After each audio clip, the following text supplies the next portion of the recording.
is our very first Facebook Live for our short film that we created together called Lost Oaths. Right there on the actual post itself, you can see our Indiegogo campaign link where you can, should, and it's needed today to donate. To donate anything you can. As I say, like any amount is a huge help. So I'm going to introduce everybody that's here so that we can then get going, right? This is Elizabeth Gonzalez. Elizabeth, what are you doing in the movie? I'm playing Anna, and I'm the sister, more of the dreamer. And I'm so excited to be with my friends creating this story about our stories where we could just be our diverse selves and not be in a box and actually be creative and excited to be doing this with my friends. This is Miguel Belmonte. Hi, and I'm playing the lieutenant, so not the nice guy. I'm excited.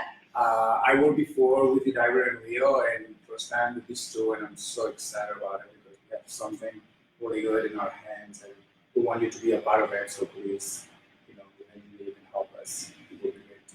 I'm Andre Dennis. I am playing Micah in the film, which is a very interesting character. We'll talk about it in a little bit.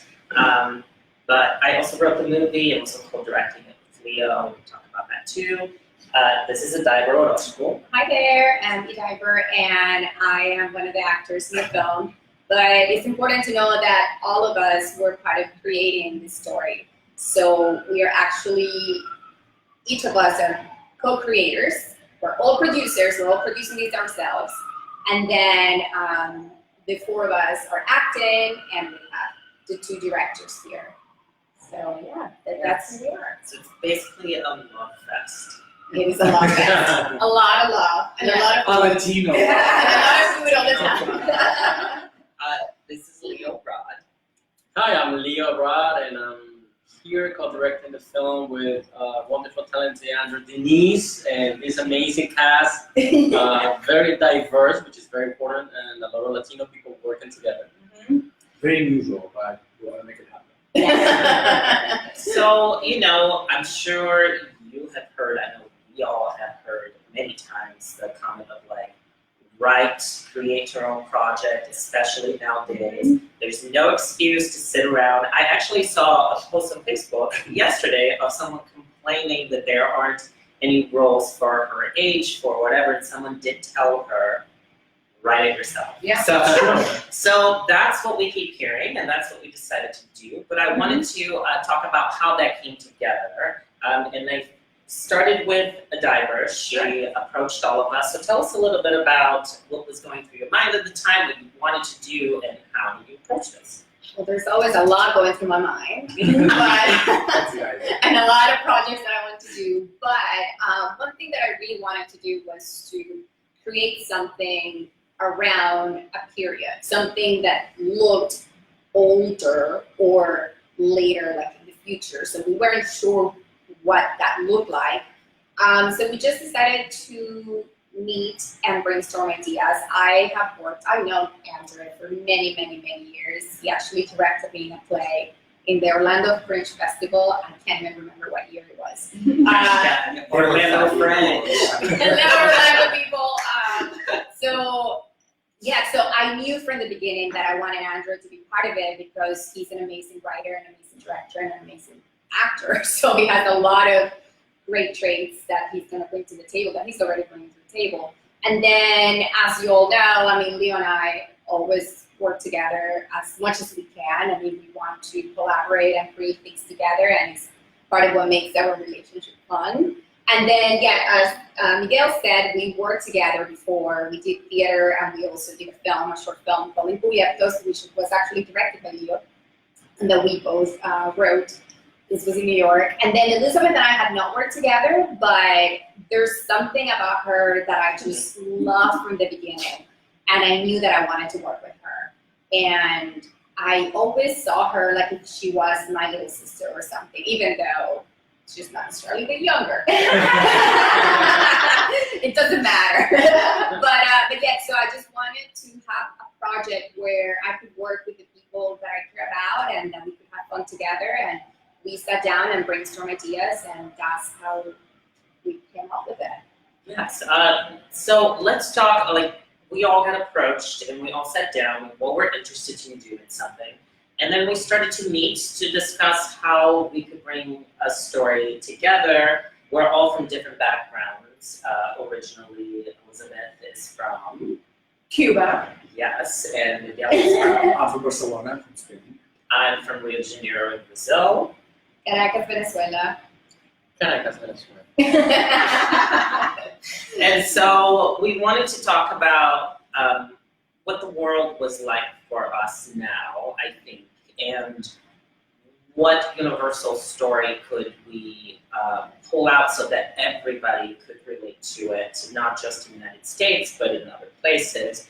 And politically, we discussed some things which we're going to talk about now. We also talk about some things socially that we were interested in as artists, and but how to make that, again, universal. So we noticed that there are similarities about governments and the way things are and people in power, not just in the US. It's like a universal thing, right? So let's discuss a little bit. We did have that meeting where we talked about like what was important for us as artists. I will start.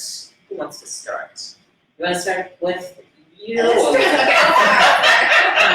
I have my older sister. Sure. Well, I think the one main theme was that we all talked about how history repeats itself. And it might not repeat itself in the same country, in the same space, but it definitely happened back in Cuba in the 90s. It happened, and I'm talking about, the invasion, the Russians that were in Cuba. And then it also happened, it's happening in Venezuela right now. It happened in Spain, and forgive me if I don't know the dates or the decades when that happened. In the Franco But during the Franco- era, like 40 years of dictatorship, so. Yeah, so, and there's a lot of things that are happening right now in this country that we never expected would happen. So that was like one of the main themes that we wanted to cover, to tell a story that anybody could identify, because it doesn't matter where it's taking place, it could be happening anywhere at any time. So as far as the political and social background, I think that was like the main thread that we decided to use for our story. So we actually wanted to have something that, even though we do talk about having a period piece, we didn't want to give away when this is happening, because it could happen at any time. It has happened before, and it probably will happen again. Yeah. So that was very important for us to cover. In Brazil too, as we were talking about Right. different things that happened in our countries. Like decades ago, we had, the army took over the government in order to get things going. We had artists have to leave Brazil, and freedom of speech down there was not allowed for a while. And then, a few years ago, we had a president impeached, and now corruption is everywhere. So it so we noticed, and I think we all have friends from various different places in the world as well, and we hear similar themes going on literally in almost every corner of the world, right? I don't remember who it was, but one of you or two of you mentioned a friend of yours that was living in one country and then moved to another one, and was it you? Yeah. You don't have to necessarily mention his name if you don't want to, but talk about that story, which was very interesting when we were discussing this. Well, this friend of mine, decades ago, wasn't born, but his parents moved from Cuba.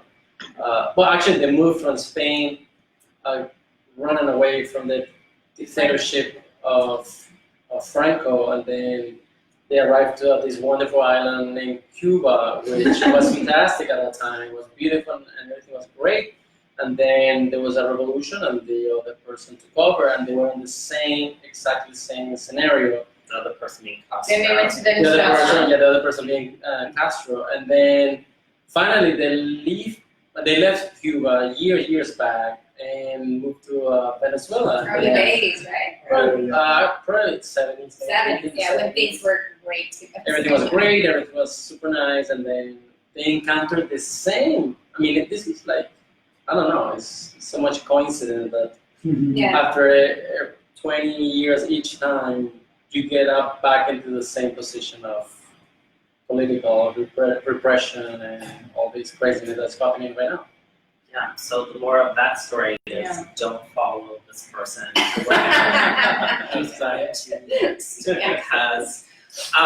but yeah, that's a very interesting thing to discuss, and we definitely kept that in mind as we were putting the script together. For me, as far as like what was interesting politically and socially is that in the last couple of years living here, and I was also traveling through Europe a bit and hearing what, everybody abroad and in this country had to say about what was going on politically here, whether you're on one side of that or another or in the middle somewhere. And there was this feeling that I found here and in other areas of the world of people wanting to just like run away and go somewhere else. Like, I'm done, I'm just gonna pack up and go or travel, and I don't wanna know, I don't wanna hear about it, I'm just gonna go and I'm out of it, right?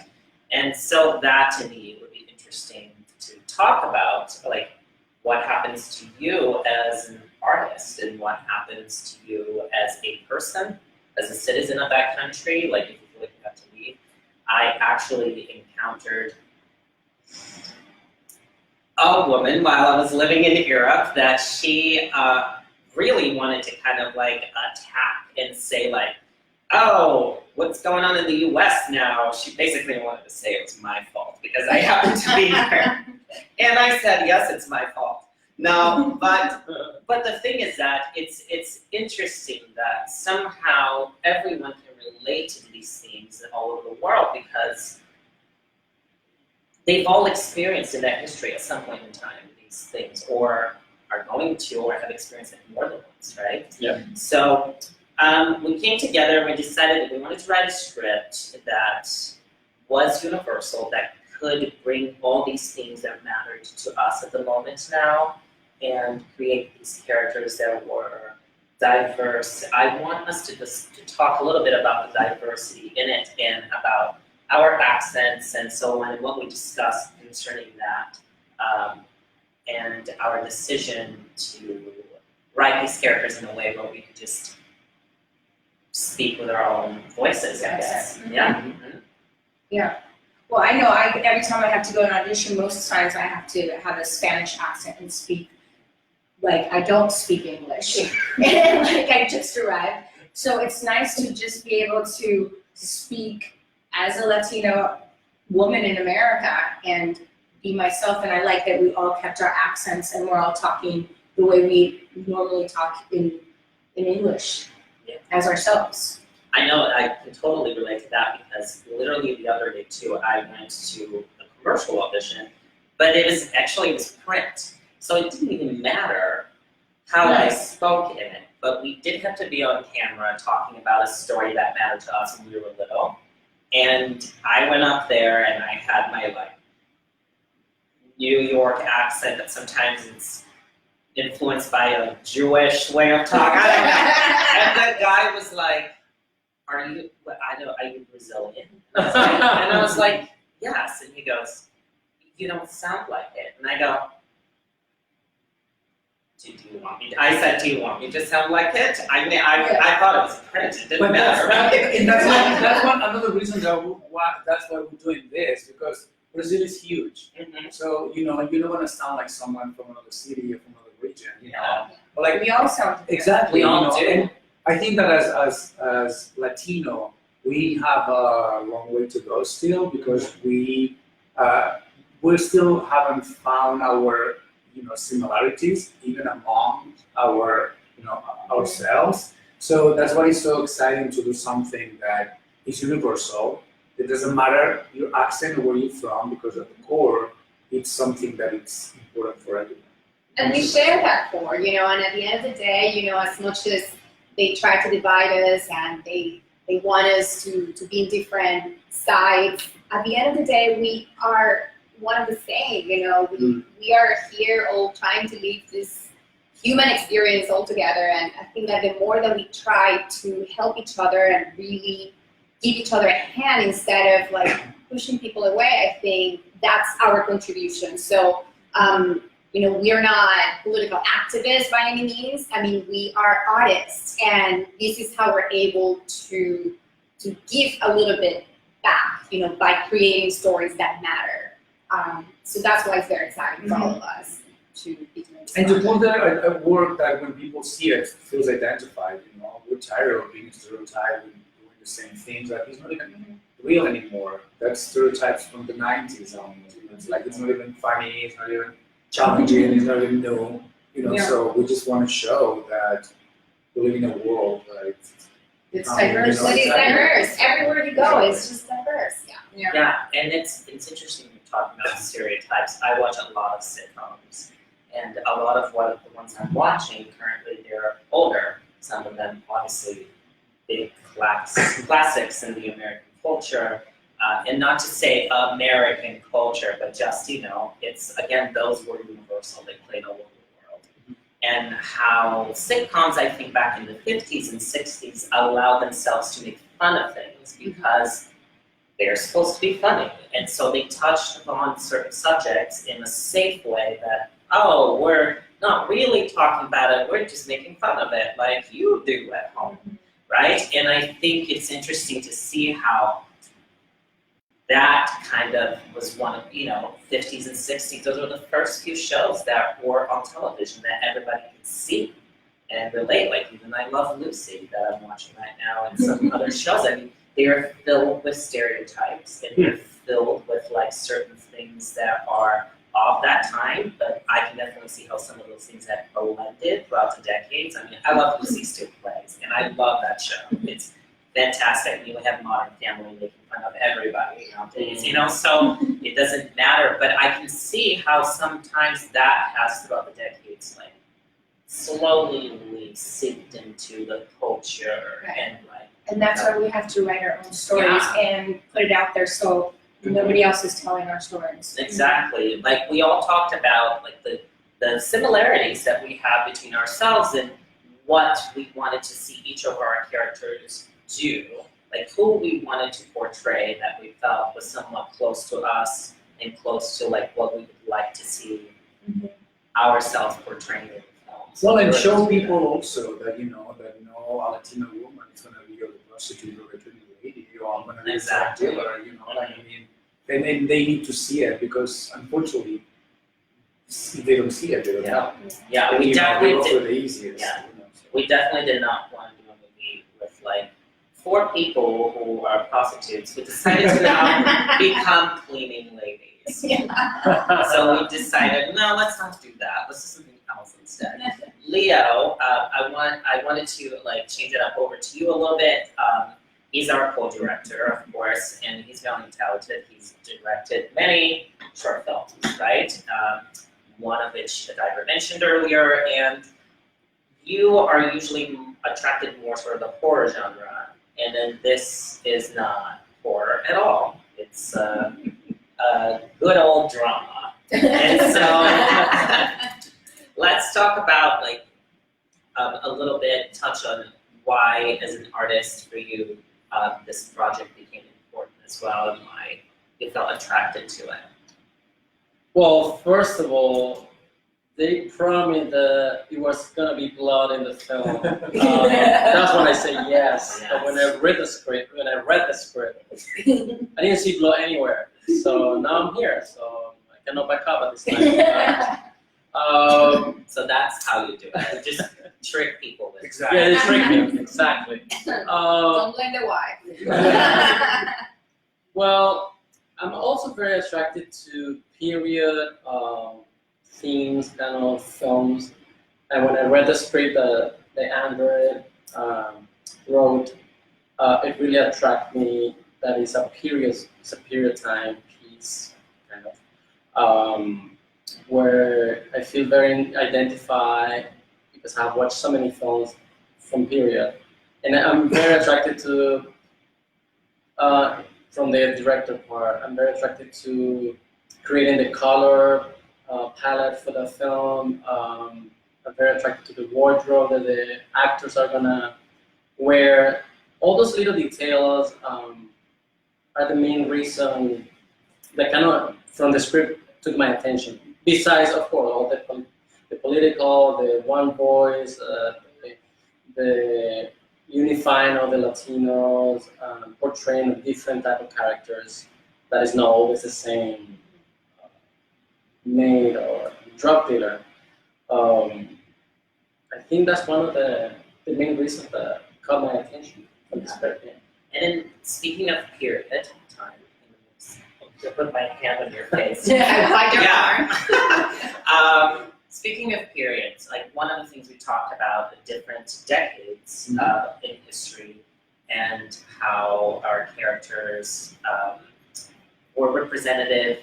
Well, we talked about which decade was attractive to us as far as like playing. We discussed a few different ones, and then we decided not these ones, but these ones. And so we came into an agreement that each character will kind of be representative of a specific decade, but all set within the same world. And not to say, let's say, someone is the 60s, but just the feeling of the 60s. Well, and right? that's the magic of the film, that it can be dystopian in the future, or it could be something, that has plans, or something that in some places is happening. Because depends where you are in the world. Yeah, the idea is that when people watch it are like, oh yeah, that is 1960s, and then somebody else is like, no, it's 1920s. Mm-hmm. Oh no, that's right now. They just happen to be wearing different clothes. Yeah. You know? No, and that's what's amazing. What Leo is saying, that it's important. It's like to take care of the color, the palette, and the cinematography. And I think there's a way because I worked with him before.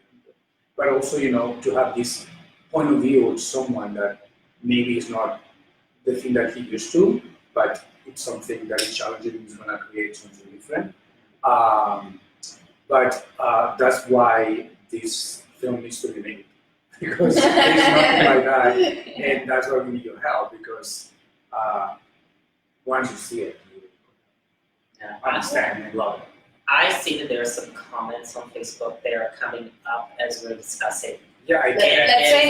say hello to those people. Let's say hello to those people. Okay, so we have Gloria from Orlando. Gloria. I miss you.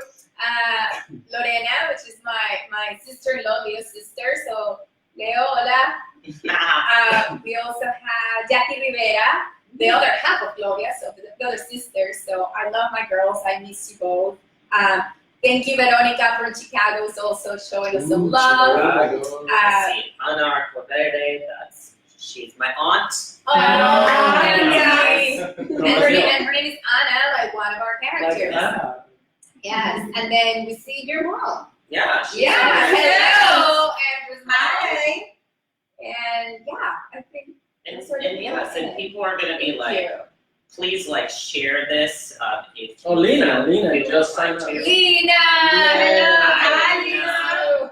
Feel inclined to reshare this. Obviously, you can watch it anytime. Tell your friends. Yes, and throughout the month, we are going to be having a few other Facebook Live, like 101, where we're going to dive a little bit more into each person's character, each person's function in the film. Like we said, we're all producing it together, and we're going to touch on some of the subjects we talked about, but with more detail. And maybe they have any questions. I was just going to say, if you have any questions, if there's anything you want to know about, you want to know about how's the life in Hollywood, whatever it is, just send us, just comment in the video, and we will be more than happy to discuss those in the future. Yeah, and even too, we'll make sure that we remember that, this is interesting and you want to hear about that next time. We're going to do one of these basically once a week. On the beach. Throughout this month. It's going to be all different kinds. It's going to be the beach, the circus, the cemetery. No, it will all be in a modest place. Anyway, just stuff. And so, and our campaign, the Indiegogo campaign, is going to be all through this month, correct? And today is the very first official day of it. It's when we're kicking it off. Please help us set our goal. With anything you can. Yes, every single dollar from that campaign will go into shooting the film, paying the crew, the location, and for editing, the food, the costumes, everything that's needed, makeup, and so on, the various aspects of pre-production, shooting, and post-production too. And so, literally, whether it's a big amount or a little amount, it doesn't matter. It helps a lot. Together, it all That's is right, together. great, right? So I think that it was all for today. Thank you so much Thank you so much. for sharing. And Thank you for stopping by. yes, we look forward to seeing you throughout the month. Yeah. Ciao. Ciao.